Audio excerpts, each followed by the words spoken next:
Hello, আমরা energy কোথায় কোথায় ব্যবহার করি?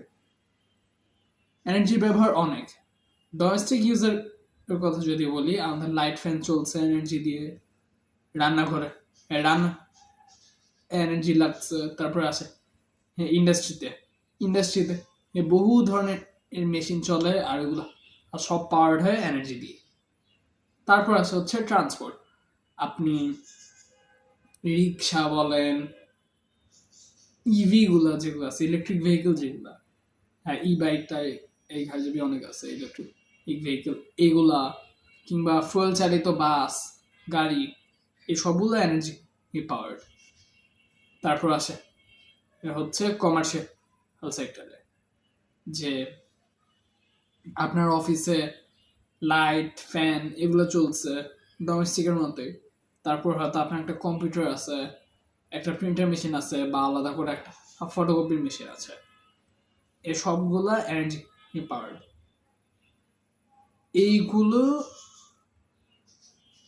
এই যে এনার্জি, এই এনার্জির দুইটা টাইপ।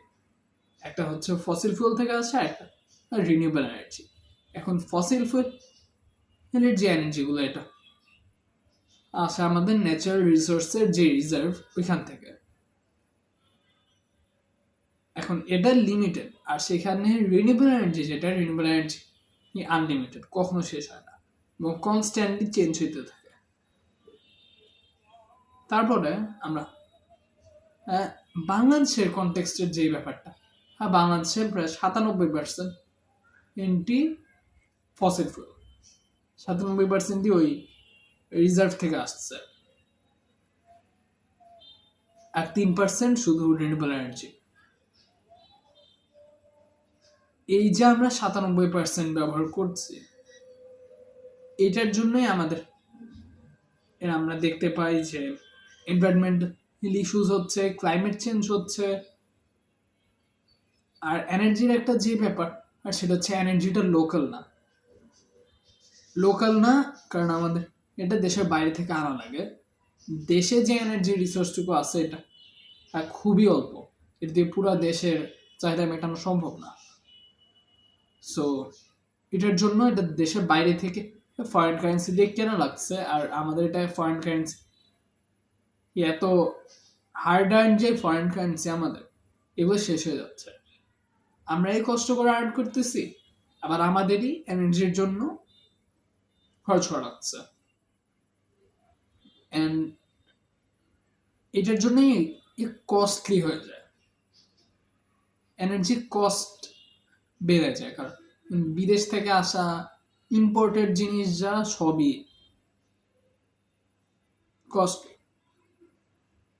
তারপর আরেকটা জিনিস আসে যে আমাদের সভরেন কন্ট্রোলটা নেয়। ফরেন কান্ট্রি মন চাইলে দিবে, মন চাইলে দিবে না এনার্জি, এরকম অবস্থা হতে পারে।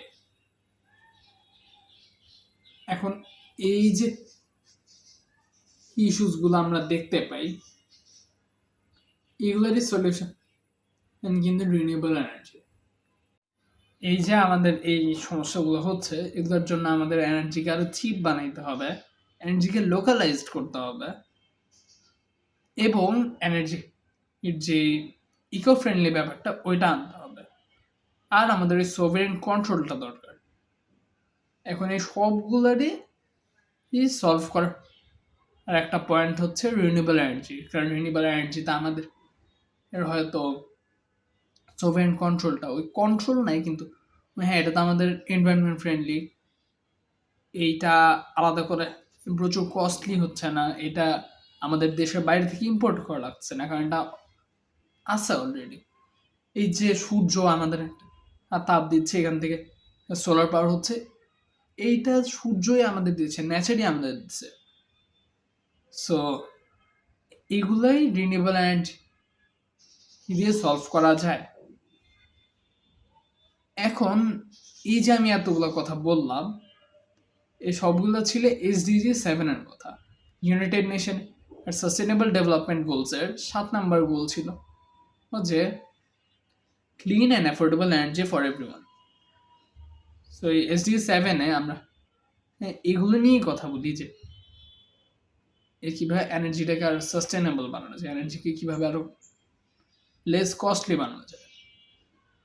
এই বাই বাই।